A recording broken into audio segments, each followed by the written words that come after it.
Bomba d'acqua e frane a Sette Ville, chiusa fino a sera la strada provinciale numero 1 bis a Scalona. Apriamo con questa notizia l'edizione di oggi di Edicola Belluno, l'edizione di venerdì 25 luglio. Siamo a Sette Ville, il nuovo comune nato dalla fusione tra Quero Vas e Alano di Piave. L'articolo è di Dante Damin. Caduta di sassi anche lungo la Feltrina, sul Fadalto è scattato il semaforo rosso in entrambe le direzioni di marcia. La furia del maltempo continua ad abbattersi sul territorio comunale di Sette Ville, che conserva ancora ben chiara l'immagine del masso da 80 tonnellate caduto in Valle di Schevenine nella notte tra lunedì e martedì. Attimi di tensione si sono registrati anche ieri pomeriggio a Scalon, quando una colata detritica ha invaso la strada provinciale numero 1 bis Madonna del Piave, bloccando di fatto la circolazione a metà strada tra la galleria e il bar Bollicine. Una vera bomba d'acqua ha colpito la zona, creando non pochi problemi agli automobilisti. La conseguenza è stata la chiusura della strada fino a dopo le 20. Si è resa necessaria in via precauzionale a tutela della sicurezza. C'è stata anche una caduta a sassi lungo la Feltrina, mentre sul Fadalto è scattato il semaforo rosso in entrambe le direzioni di marcia. Ancora disagi legati al maltempo nel Bellunese, disagi ormai quotidiani. A Sette Ville erano presenti le squadre e il personale tecnico ANAS per la gestione dell'evento e per riaprire il tratto non appena ripristinate le condizioni. Non è la prima volta che anche nel comune di Sette Ville si verificano movimenti franosi. Altri eventi atmosferici di questa portata si erano verificati negli scorsi anni pochi chilometri più a nord verso Caurera, per non parlare di smottamenti sparsi qua e là sul territorio, sia sul versante della sinistra che della destra Piave. Ma sempre in merito alla situazione della viabilità in provincia di Belluno scattano le proteste, la richiesta del Consorzio Cadore Dolomiti, misure di ristoro per i mancati incassi dovuti alle chiusure. Il Consorzio Turistico Cadore Dolomiti prende carta e penna per scrivere a Regione, Provincia e Comune di San Vito con l'obiettivo di tutelare i propri associati, ovvero i titolari di attività ricettive colpiti dai disagi che, a causa delle colate detritiche che stanno interessando l'Alemagna, hanno registrato una perdita di fatturato stimata in un preoccupante 40%. Il grido d'allarme parte dal presidente dell'ente, Gildo Trevisan, che riversa lo stato di agitazione che interessa in queste ore il comparto ricettivo turistico di tutta la Val Boit. E ancora Alemagna nel caos, basta con l'incertezza, albergatori all'attacco. L'articolo di Francesco Dalmas, lettera aperta degli operatori di Cortina, serve un piano per la mobilità. Il timore concreto è che turisti e lavoratori trasferitisi abbandonino il territorio. Pioveva ieri mattina alle 6 e la statale Alemagna è rimasta chiusa fino alle 10:30, mentre nel pomeriggio l'ANAS ha stoppato l'altra Alemagna, quella del Fadalto. Monta l'esasperazione e sinceramente non so quanto sia ancora contenibile, afferma allarmato il sindaco di San Vito Franco De Bon. E infatti in giornata è scesa in campo l'associazione albergatori di Cortina a nome dell'intera filiera turistica locale, con una lettera aperta molto dura. Chiede che immediatamente si attivi la rete di monitoraggio col conseguente sistema di allarme, in modo che la statale sia transitabile sempre anche di notte con la pioggia, ad eccezione dell'imminente accertata di colate. La rete doveva essere attiva entro questa settimana, stando alle previsioni anticipate subito dopo l'ultima emergenza. Il danno è tangibile per l'intero tessuto economico e sociale del Bellunese. Non basta la riapertura limitata nelle ore diurne e solo se non piove. Queste le dichiarazioni appunto degli albergatori coinvolti nella zona interessata dalle frane che stanno flagellando il territorio della provincia di Belluno e prettamente la zona tra San Vito di Cadore e Cortina d'Ampezzo. Questa dunque è la notizia che ha aperto l'edizione di oggi di Edicola Bellun, ma leggiamo i titoli presenti sulle prime pagine dei quotidiani. Incominciamo appunto dal Corriere delle Alpi, da dove abbiamo letto questa notizia principale, poi passeremo alla prima pagina del Gazzettino di Belluno. Ovviamente la notizia in primo piano è quella che abbiamo appena letto: Alemagna sale la protesta, e la foto di copertina ci porta a Sette Ville. Stop al traffico anche sul Fadalto, maltempo e pluviometri fanno scattare il semaforo rosso. Vediamo in questo scatto, per chi ci sta guardando da Facebook o YouTube, la frana a Vas sulla provinciale della Sinistra Piave, che ha tenuto sotto scacco automobilisti e cittadini che vivono in quella zona per quasi 6 ore. Sempre dalla prima pagina del Corriere delle Alpi, casa di riposo Colbe di Pedavena, la tuta sensoriale che simula le limitazioni della vecchiaia. Come mettersi nei panni degli anziani facendo indossare agli operatori della Colbe una tuta che replica le loro limitazioni. L'approfondimento a pagina 26. Una bella notizia invece arriva dall'ospedale di Feltre: 7 nascite in un solo giorno, 6 femminucce e un maschietto, giornata record quella di domenica scorsa nel reparto di ostetricia dell'ospedale Santa Maria del Prato di Feltre. Sono venuti alla luce 7 bambini, evento assai raro soprattutto da quando il trend delle nascite è in discesa. Grande la gioia per i genitori, così come è stata grande la soddisfazione per il personale coordinato dalla dottoressa Ilaria Pezzani in una giornata di super lavoro, e vediamo in questo scatto appunto le mamme con i propri figli dopo la loro nascita. Complimenti e tanti auguri a queste famiglie della provincia di Belluno e non solo. Altro richiamo dalla prima pagina del Corriere delle Alpi, articolo di Segafredo che troveremo a pagina 30. Bando Borghi di Cibiana, inchiesta della procura. La finanza ispeziona il comune lasciato dal sindaco Gerardi.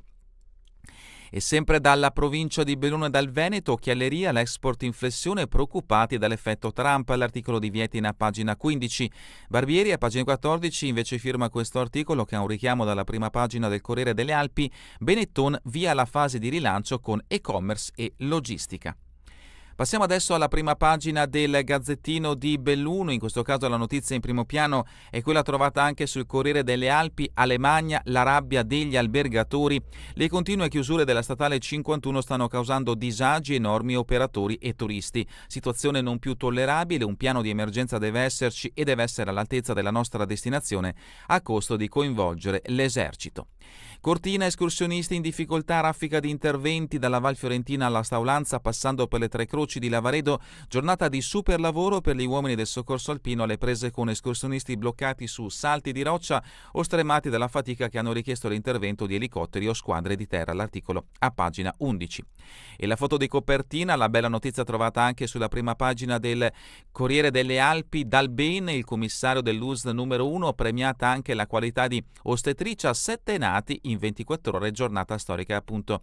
Vediamo qui le 6 piccole con il maschietto, in totale lo avete sentito 7 bambini nati nella giornata di domenica a Feltre, ovviamente con le loro mamme orgogliose. Nubi, fragio e frane, Basso Feltrino in tilt, chiusa la provinciale, notizia di cui abbiamo dato spazio aprendo questa edizione di Edicola Belluno. E ancora vigneti in quota, ora si può, l'effetto del nuovo clima. L'articolo è di Claudio Fontanive, lo troveremo a pagina 2. Potature assenti, preme multe ai privati e c'è chi decide di correre subito ai ripari. Notizia a firma di Federica Fante che interessa in questo caso il capoluogo bellonese, l'approfondimento a pagina 5. Ma ecco a pagina 2 la notizia riferita al cambiamento climatico, vigneti in quota con uve di qualità adesso è possibile. La distilleria Castagnera ha scelto Belluno per coltivare le sue bottiglie più pregiate. È vero che nella roccia le viti soffrono, ma proprio per questo si produce meglio. Progetto nato nel 2022 con le prime 3.000 bottiglie, l'obiettivo di quest'anno è arrivare a 10.000. I vitigni sono di Pinot Nero, Muller Turgau e Traminer Riesling e anche IGT Dolomiti.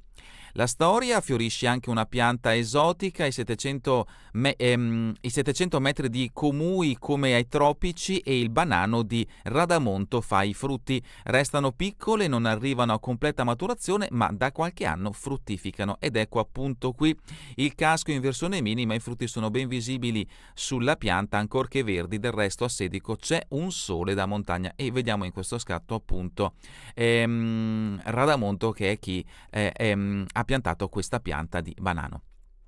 Approfondimento sempre in merito appunto alle frane, già letto con la lettura del Gazzettino del Corriere delle Alpi. Siamo invece adesso a Belluno, siepi invadenti, scattano le multe, serve maggiore responsabilità. Tra pioggia e caldo diverse piante sono cresciute, alcune ostruiscono pericolosamente la visuale degli automobilisti. Il dibattito ex Agip, opere per il quartiere ma un'area verde esclusa, il sindaco dei Pellegrini, questo è il nostro preciso orientamento, vice sindaco Gamba, ora abbiamo le autorizzazioni per procedere. Il convegno, la svolta energia prodotta dalle strutture pubbliche, la discussione è partita dal progetto dei Maserot per poi ampliare la visione e capire quali sono le opportunità. Altra bella notizia, la novità che ci porta nel comune di Sedico, Cras, dove gli animali tornano liberi. Inaugurata la nuova struttura della Polizia Provinciale, sono stati ospitati 87 esemplari, 14 ci sono ancora in cura. Grande la soddisfazione dell'assessore Bottaccin, vederlo di nuovo operativo è un grande traguardo per tutto il territorio. Vediamo in questi scatti il momento dell'apertura appunto di questo centro, e con la liberazione di un animale si trova a Villa Zuppani, dimora storica che è stata riqualificata grazie al cantiere della Provvidenza. Fatto di cronaca, strappa la borsetta e si dà la fuga, scippo in centro e caccia all'uomo. Ma noi continuiamo con Feltre, la bella notizia che ha aperto come foto di copertina questa edizione del Gazzettino di Belluno, ostetricia da record, 7 nascite in 18 ore, giornata indimenticabile per il reparto del Santa Maria del Prato diretto da Ilaria Pezzani. Il 20 luglio sono venuti alla luce 6 bimbe e un maschietto. Paglio di Feltre, Palaghiaccio ripulito, la sfida delle Cernide ora è al sicuro, il presidente Tamburrino domani in Piazza Maggiore, è in programma l'inaugurazione. Ancora da Feltre, Mininaie in archivio, insegnati i valori, il campo scuola dell'ANA, l'ex caserma Zanettelli chiude i battenti dopo aver formato quasi 50 partecipanti, il presidente Mariec: è stata un'esperienza molto positiva, abbiamo fatto escursioni e lezioni di soccorso e alpinismo.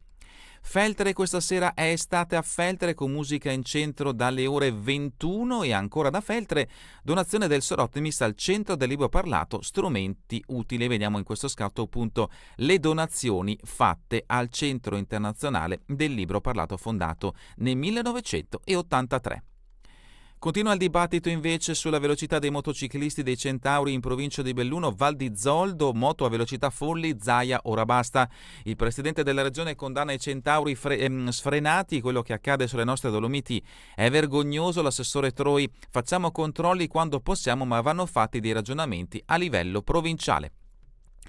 Ancora dalla viabilità in provincia di Belluno siamo a Santo Stefano di Cadore, lavori in galleria Comelico, il 70% delle aziende è in crisi e il quadro può peggiorare. Giovani Futuro ha incontrato il prefetto Rocco Berton per parlare dei disagi di residenti imprese di fronte ai cantieri.